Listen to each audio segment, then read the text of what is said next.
Atenção porque vai começar a aula de matemática. Boa tarde, galera. Vamos para mais uma aula de matemática do nono ano, a aula de número 20. Começando com a resolução das atividades da aula passada, né? Na primeira, ele diz o seguinte: a fração da dízima periódica, 24,444 reticências. Então, para achar a fração dessa dízima, muito simples. Eu tenho o valor 24,444 reticências, ok? Isso daqui eu posso igualar com x. Então, essa aqui eu vou chamar de primeira equaçãozinha, ok? Beleza, o que eu posso fazer agora? Vou multiplicar ambos os lados por 10. Então, vai ficar 24,44, né? Igual a x vezes 10, ou seja, eu vou multiplicar ambos os lados. Então, aqui eu multiplico por 10 também. Então, com isso eu vou ter 244,444. Como eu tenho essas reticências, eu posso acrescentar mais um 4 para ficar igual. Que é igual a 10x, ok? E chamo essa aqui de equação 2. Agora eu vou igualar as equações, ou seja, eu tenho 244,444, né? Que é igual a 10x, ok? O que eu posso fazer agora? Pego a 1 e junto com a 2. E tem uma coisa mais ou menos assim, ó. 244,444. Fazer aí abaixo. Aqui não vai caber. Então vamos aqui, ó. 244,444 menos 24,444.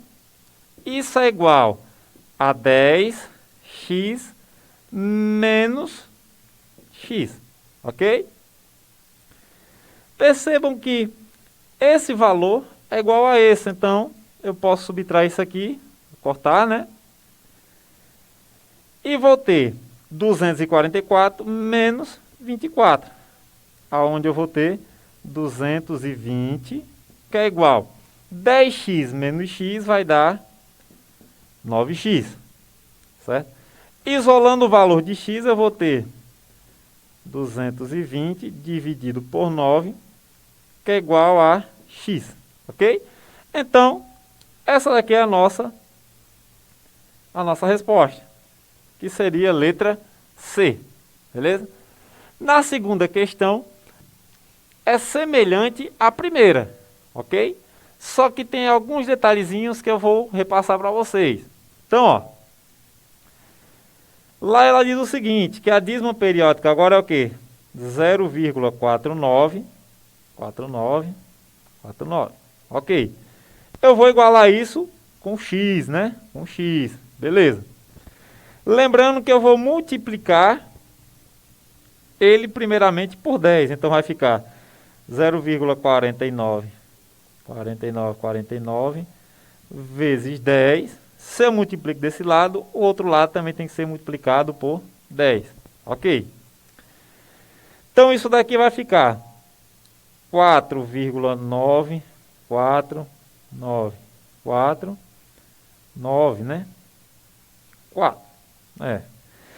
Percebam que isso daqui vai ficar 10x. Percebam que após a vírgula, eu tenho um 9 primeiro. Ou seja, já não é igual a esse caso para depois a gente fazer a subtração. O que é que eu faço? Multiplico novamente esse caso aqui por 10, certo? Então vai ficar 49,49,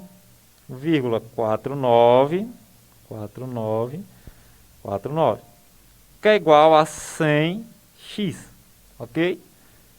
Beleza? Igualando igual eu fiz aqui em cima, né? Eu vou ter 49,494949 menos 0,494949. Essa parte aqui eu corto, só vai me restar quem? 49, né?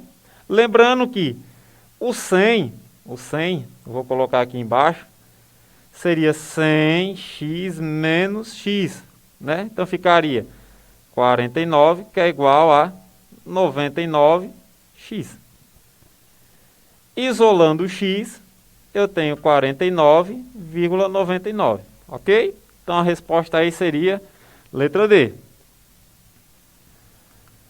Na terceira questão, só basta você fazer a divisão, ok?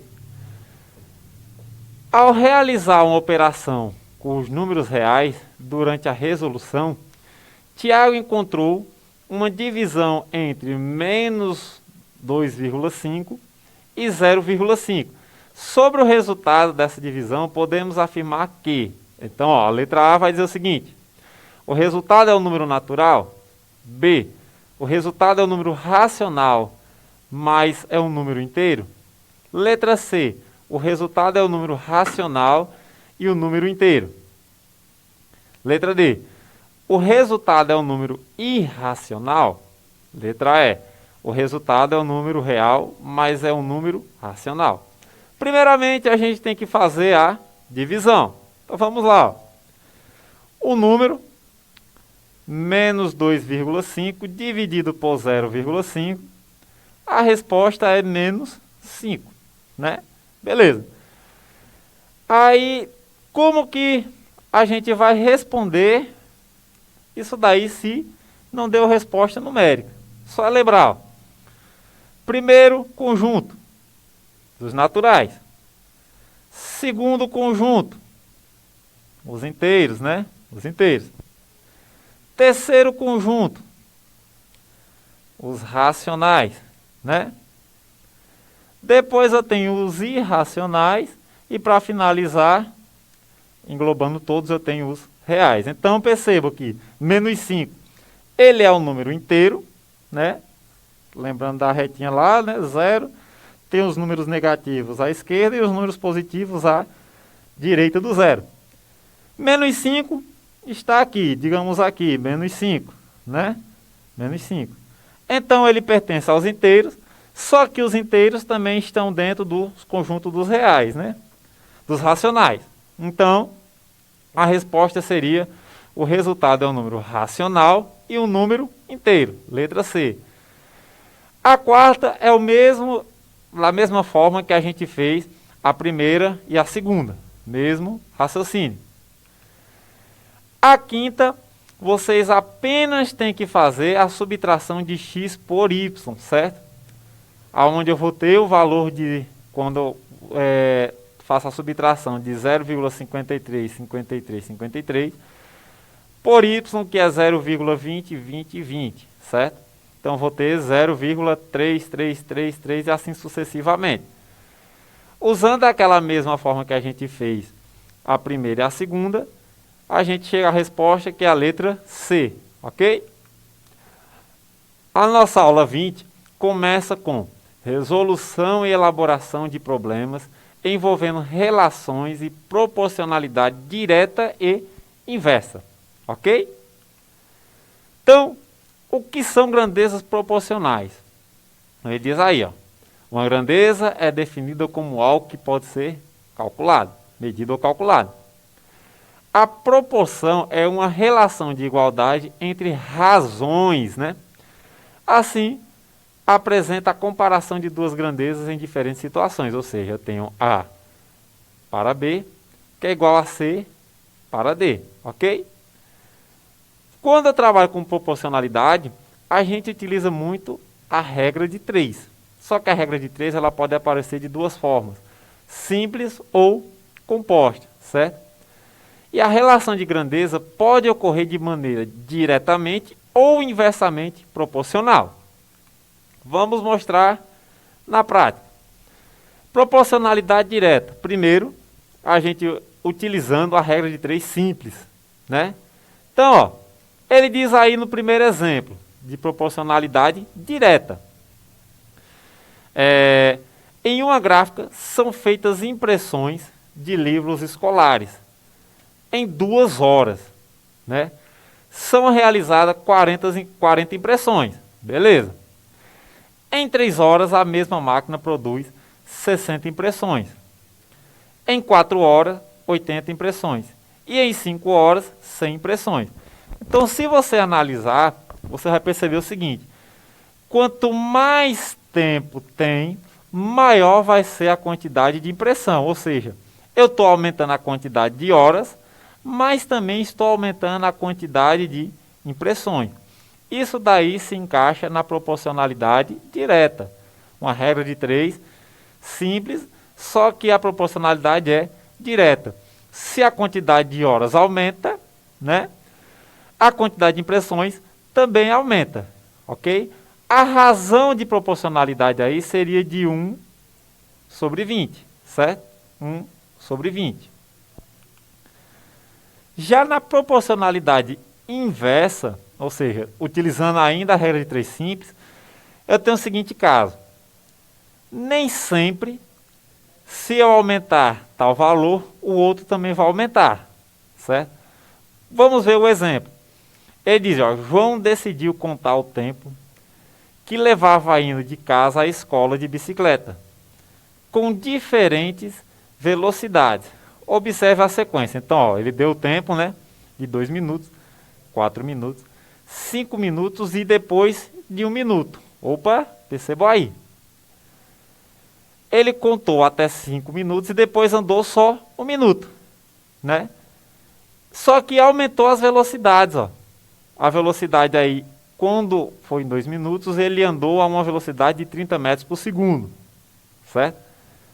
Quando ele andou 4 minutos, a velocidade foi de 15 metros por segundo.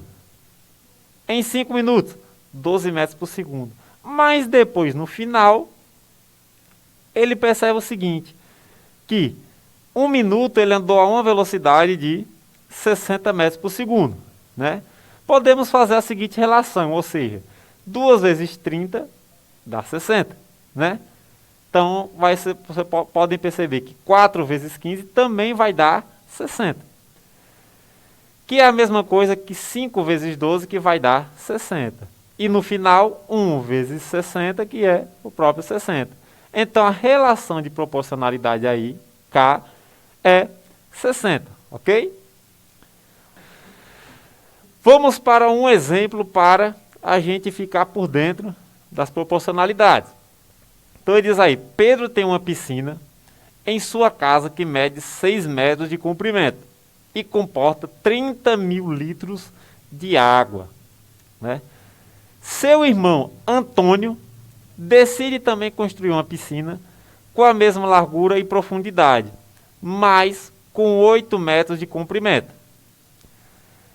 Quantos litros de água cabem na piscina de Antônio?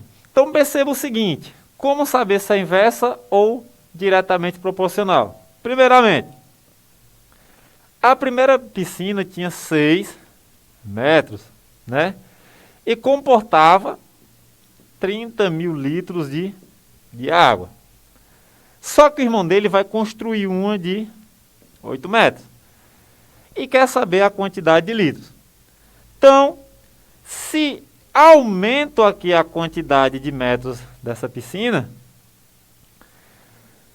consecutivamente aqui também vai aumentar a quantidade de litros de água. Então, isso daqui é uma proporcionalidade direta, ok? Proporcionalidade direta. Beleza. Fazendo aqui, eu posso fazer uma regra de 3, ó, 6 vezes x, ok? Multiplicar cruzado. E 8 vezes 30 mil, certo? Então, 6x é igual a 240 mil. X é igual a 240 mil, né? Isolando o x, passo o 6 dividindo. X é igual a quanto? Ó? 40 mil litros de água, ok? Então perceba que se a metragem da piscina aumentou, a quantidade de litros também vai aumentar. Agora vamos para um exemplo aonde temos a proporcionalidade inversa, né? Então vamos lá. Em uma lanchonete, seu Alcides prepara suco de morango todos os dias. Em 10 minutos e utiliza 4 liquidificadores. A lanchonete consegue preparar os sucos que os clientes pedem. Para diminuir o tempo de preparo, seu Alcides dobrou o número de liquidificadores. Quanto tempo levou para que os sucos ficassem prontos com 8 liquidificadores funcionando? Então, esse caso já é diferente, ó, né? Se com 4 liquidificadores, né, seu Alcides demorava 10 minutos, vamos botar aqui, 10 minutos. Se ele aumentar a quantidade de liquidificadores, esse número vai fazer o quê? Diminuir. Ou seja, o tempo vai diminuir, né? Quanto mais liquidificadores, diminui o tempo. Então, ó, observem aí. Aumentou a quantidade de liquidificadores, mas o tempo fez o quê? Diminuiu, né? O tempo diminuiu, ou seja, aumentei a quantidade de liquidificadores, diminui o tempo. Opa, e agora? Agora eu não posso multiplicar em cruz, certo? Então vai ficar como aí, ó. Vamos fazer aí. Eu posso fazer a seguinte forma, ó. 4x, né? Sobre, opa, que é igual, né? A 8 vezes 10. Okay? Ou, aliás, desculpem. Se, no caso, eu não posso multiplicar em x, fica 8x, né? 4 vezes 10. Opa, aí, ó. Inversamente proporcional, aqui é inversa. Então eu não posso fazer isso, né? Ok? Isso aqui está errado. Isso aqui está errado. Então eu tenho que fazer a multiplicação dessa forma. Diferente da diretamente proporcional. 8x vezes 4 vezes 10, igual a 4 vezes 10. Então 8x que é igual a 40, certo? X é igual a 40 dividido por 8. Então, ó, perceba o seguinte, com 4 liquidificadores era 10 minutos, dobrando-se a quantidade de liquidificadores, agora diminui para 5 minutos, né? Então, dobrando a quantidade de liquidificadores, a quantidade de tempo diminuiu o dobro, ok? Só que a proporcionalidade ela não se resume apenas à parte de regra de 3 simples. Agora temos a parte de regra de 3 compostas. Ou seja, na simples eu precisava conhecer apenas 3 valores, né? Já na composta ela vem com alguns valores a mais. Como assim? Nesse exemplo a gente vai ver, ó, uma torneira pinga 60 gotas por minuto e desperdiça 43,2 litros de água em 24 horas. Quantos litros de água uma torneira desperdiçará em 72 horas, pingando 95 gotas por minuto? Então, perceba que aí apareceu mais valores, né? Mas, como vocês podem ver aí no quadradinho, ele diz o seguinte: se a goteira pinga 60 gotas, né? Desperdiçando 43,2 litros em 24 horas, né? Qual vai ser o desperdício, né? Se ela pingar 95 gotas, né?